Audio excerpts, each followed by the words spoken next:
I ara per aquesta escaleta hem arribat a la tercera cascada que en diuen de la cova. Super espectacular. Mireu quin panorama.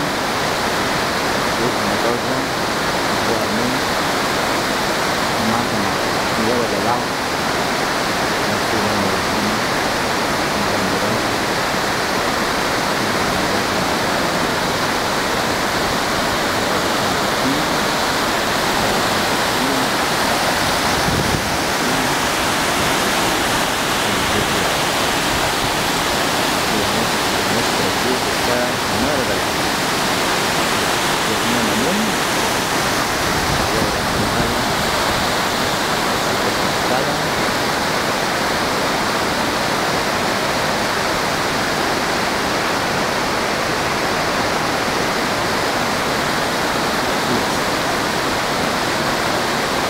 Tercera cascada.